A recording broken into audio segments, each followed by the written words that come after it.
بسم اللہ الرحمن الرحیم۔ مکتوب افریقہ نمبر 3، تحریر کردہ ابوالفارس محمود۔ گزشتہ ماہ بر اعظم افریقہ میں پیش آمدہ چند اہم واقعات کی رویداد پیش ہے۔ کینیا کے دورے کے دوران کنگ چارلس III کا کہنا ہے کہ نوآبادیاتی مظالم کے لیے کوئی عذر نہیں۔ کنگ چارلس III نے کہا کہ کینیا کے خلاف برطانوی نوآبادیاتی مظالم کے لیے کوئی عذر نہیں ہو سکتا ہے، تاہم انہوں نے مشرقی افریقی ملک میں کچھ لوگوں کی طرف سے کیے گئے معافی کے مطالبے کے باوجود معافی نہیں مانگی۔ چارلس نے کینیا کے صدر ولیم روٹو کی طرف سے دی گئی ایک سرکاری ضیافت میں کہا، کینیا کے باشندوں کے خلاف گھناؤنی اور بلا جواز تشدد کی کارروائیاں کی گئیں جب وہ آزادی اور خود مختاری کے لیے ایک الم انگیز جد و جہد کر رہے تھے۔ اگرچہ بادشاہ چارلز اور ملکہ کیملا کے 4 روزہ سرکاری دورے کو مستقبل کی طرف دیکھنے اور لندن اور نیروبی کے درمیان جدید دور کے خوشگوار تعلقات کو استوار کرنے کا موقع قرار دیا گیا ہے، بکنگھم پیلس نے کہا تھا کہ بادشاہ اس دوران کئی دہائیوں پر مشتمل نوآبادیاتی حکومت کی تاریخی غلطیوں کا ازالہ کریں گے۔ یہ 74 سالہ برطانوی سربراہ مملکت کا گزشتہ سال بادشاہ بننے کے بعد کسی افریقی اور دولت مشترکہ ملک کا پہلا دورہ ہے، جو دسمبر میں کینیا کی آزادی کی 60ویں سالگرہ سے چند ہفتے قبل ہوا ہے۔ گہرے بادلوں تلے چارلز اور کیملا کا منگل کی صبح روٹو کے ذریعہ ایک رسمی سرخ قالین پر استقبال کیا گیا۔ بعد ازاں انہوں نے اوہورو گارڈنز میموریل پارک میں نامعلوم جنگجو کے مقبرے پر پھولوں کی چادر چڑھائی۔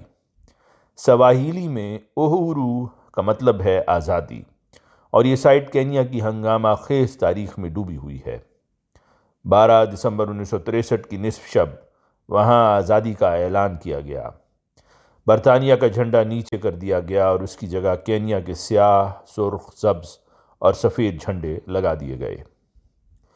باغات ایک کیمپ کی جگہ پر بنائے گئے تھے جہاں برطانوی نوآبادیاتی حکام نے 1952 تا 1960 کی بغاوت کو دبانے کے دوران مشتبہ ماؤ گوریلوں کو حراست میں لیا تھا۔ نام نہاد ایمرجنسی کا دور برطانوی سلطنت کی سب سے خون ریز شورشوں میں سے ایک تھا، اور کم از کم 10,000 افراد خاص طور پر کیکیو قبیلے سے مارے گئے تھے۔ مزید 10,000 افراد کو پکڑ کر بغیر کسی مقدمے کے کیمپوں میں حراست میں لے لیا گیا، جہاں پھانسی، تشدد اور وحشیانہ مار پیٹ کی اطلاعات عام تھیں۔ بادشاہ چارلس نے کہا کہ ماضی کی غلطیاں سب سے بڑے دکھ اور گہری ندامت کا باعث ہیں۔ انہیں امید ہے کہ وہ کچھ ایسے لوگوں سے ملیں گے جن کی زندگیاں اور کمیونٹیز نوآبادیاتی زیادتیوں سے بری طرح متاثر ہوئیں۔ اس میں سے کوئی بھی ماضی کو نہیں بدل سکتا، لیکن اپنی تاریخ کو دیانتداری اور کھلے پن کے ساتھ مخاطب کرتے ہوئے ہم شاید آج اپنی دوستی کی مضبوطی کا مظاہرہ کر سکتے ہیں، اور ایسا کرتے ہوئے میں امید کر سکتا ہوں کہ آنے والے سالوں میں ہمیشہ کے لیے ایک قریبی رشتہ قائم کرتے رہیں گے۔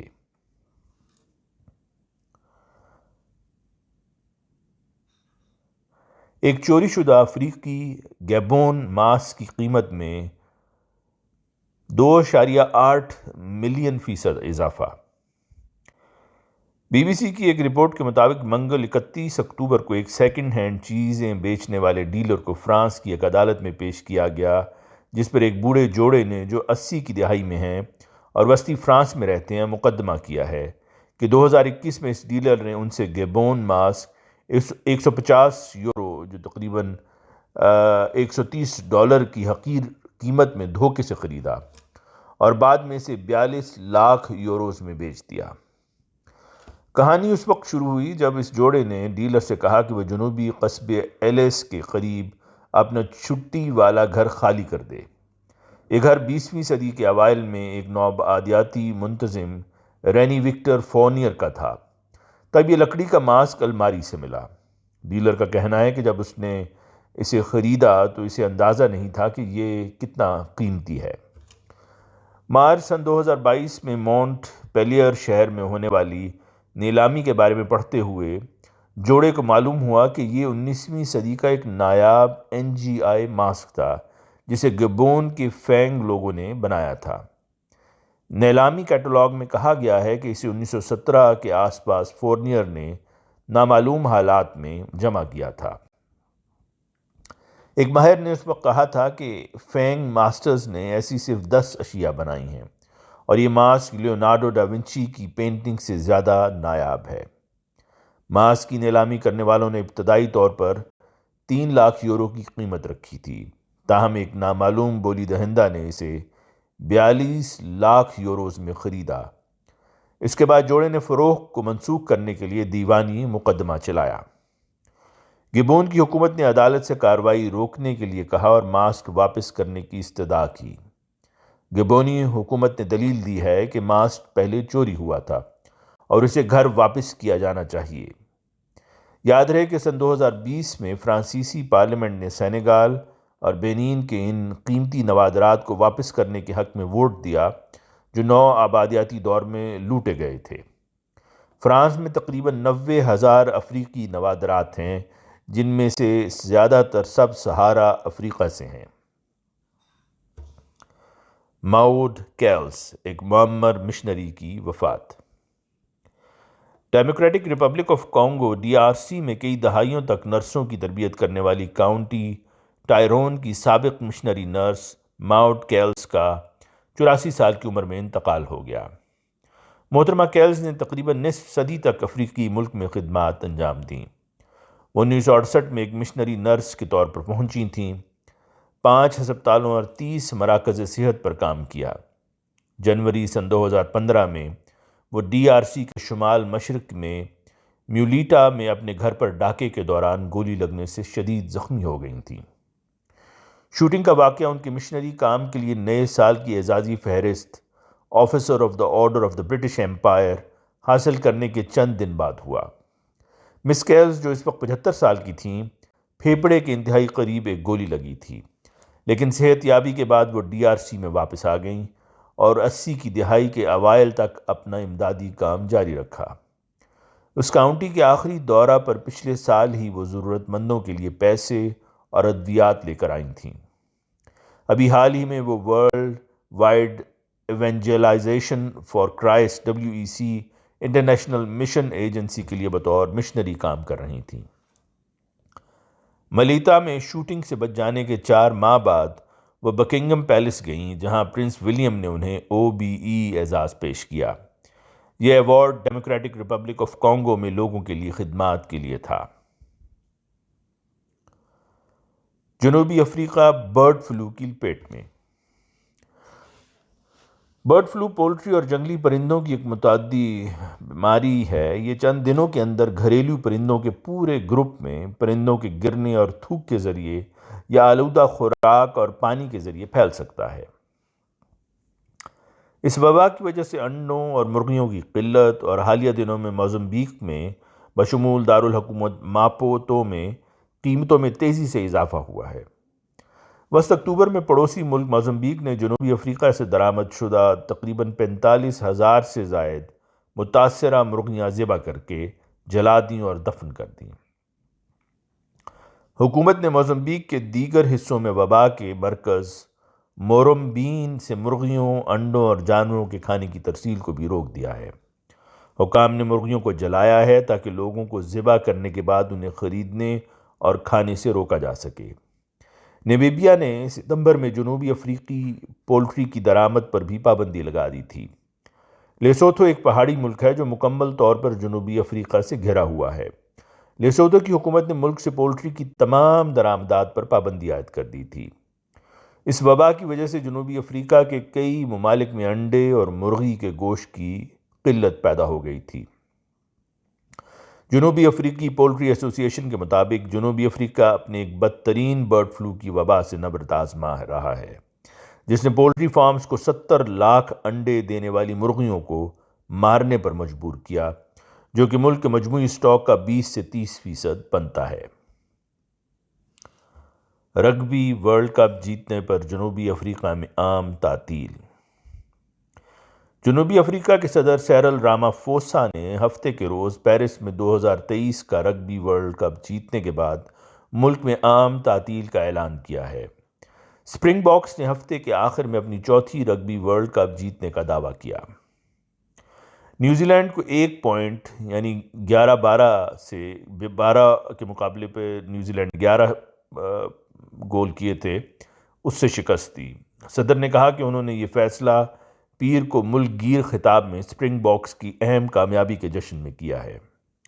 صدر کی طرف سے اس جیت کو امید کی علامت کے طور پر سراہا گیا ہے، کیونکہ ملک دنیا کی بلند ترین بے روزگاری کی شرح 42% کے ساتھ ساتھ دیگر معاشی مسائل بشمول غربت کی بلند شرح اور بار بار بلیک آؤٹ کے ساتھ جدوجہد کر رہا ہے۔ اسٹیڈ ڈی فرانس میں ٹیم کے ورلڈ کپ جیتنے کے بعد صدر رامافوسا نے کہا کہ وہ چاہتے ہیں کہ ٹیم کا اتحاد معاشرے کی ایک بڑی خصوصیت بن جائے۔ انہوں نے مزید کہا کہ ہم جس حب الوطنی کا مظاہرہ کھیلوں کے اسٹیڈیمز میں کرتے ہیں، اس کی عکاسی ہمارے چیلنجوں پر قابو پانے کے ہمارے انداز میں ہونی چاہیے۔ جنوبی افریقہ کی اس جیت کے بعد ٹیم اب تک ان 8 ٹورنامنٹس میں سے نصف جیت چکی ہے جن میں اس نے حصہ لیا ہے۔ کینیا میں پاکستانی صحافی کے قتل کا مقدمہ۔ کینیا کی ایک ایلیٹ پولیس یونٹ پر گزشتہ سال نیروبی میں ایک پاکستانی صحافی ارشد شریف کے قتل کے بعد ان کے غیر قانونی قتل کے الزام میں مقدمہ چل رہا ہے۔ کیس کا آغاز منگل 31 اکتوبر کو نیروبی کے مضافات میں واقع کجیاڈو ہائی کورٹ میں ہوا۔ درخواست گزاروں نے دعویٰ کیا کہ ارشد شریف کی موت پاکستان میں ہونے والی ایک منصوبہ بندی کے نتیجہ میں ہوئی ہے جو قتل کے زمرے میں آتی ہے۔ ان کی بیوہ جویریہ صدیق نے کینیا پولیس کے جنرل سروس یونٹ GSU کے خلاف مقدمہ درج کرایا۔ یاد رہے کہ یہی یونٹ ارشد شریف پر فائرنگ میں ملوث تھی۔ کینیا یونین آف جرنلسٹ اور کینیا کے نامہ نگاروں کو جویریہ صدیق کے ساتھ مشترکہ درخواست گزار کے طور پر درج کیا گیا ہے۔ پاکستان کے معروف صحافی ارشد شریف کو اکتوبر 2022 میں اس وقت ہلاک کر دیا گیا تھا جب وہ ایک اور پاکستانی شخص کے ساتھ گاڑی میں سوار کینیا کے دارالحکومت کے باہر ایک چوکی کے قریب سے گزرے اور پولیس نے ان پر فائرنگ کر دی۔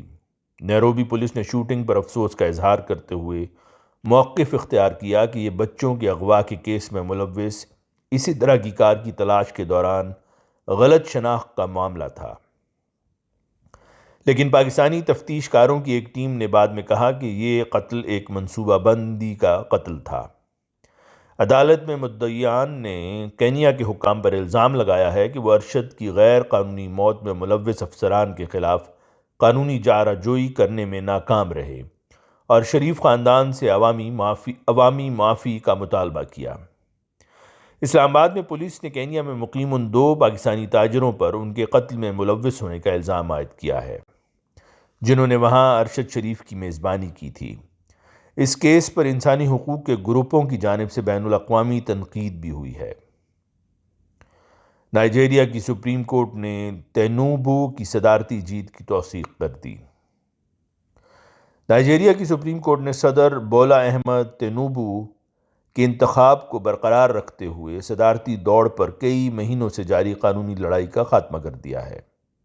نائجیریا کی اعلیٰ ترین عدالت نے اپوزیشن کے فراڈ اور انتخابی قانون کے خلاف ورزیوں کے دعووں کو مسترد کر دیا۔ 7 رکنی عدالت نے جمعرات کو انتخابات کے دوران دھاندلی اور انتخابی قانون کی خلاف ورزیوں کے اپوزیشن کے چیلنجوں کے خلاف فیصلہ سنایا۔ سپریم کورٹ کے جج جان اوکورو نے کہا کہ اس اپیل میں کوئی وزن نہیں ہے، لہٰذا اسے خارج کیا جاتا ہے۔ عدالت کے حتمی فیصلے نے صدر تینوبو کو قیادت کرنے کا ایک مضبوط مینڈیٹ دیا۔ دارالحکومت لیگوس کے 71 سالہ سابق گورنر تینوبو فروری میں نائجیریا کی جدید تاریخ کی قریب ترین دوڑ میں صدر منتخب ہوئے تھے۔ انہوں نے 37% ووٹ حاصل کر کے پیپلز ڈیموکریٹک پارٹی PDP کے امیدوار اتیکو ابوبکر اور لیبر پارٹی کے پیٹر اوبی کو پیچھے چھوڑ دیا۔ ابوبکر اور اوبی کو بالترتیب 29% اور 25% ووٹ ملے تھے۔ دونوں مخالف امیدواروں نے نتائج کے خلاف قانونی چیلنجز دائر کیے اور یہ دلیل دی کہ نائجیریا کا الیکشن کمیشن وعدے کے مطابق پولنگ اسٹیشنوں سے نتائج کو ڈیجیٹل طور پر منتقل کرنے میں ناکام رہا ہے۔ انشاءاللہ اگلے مکتوب میں نئی خبروں کے ساتھ۔ آواز مرزا عمران احسن۔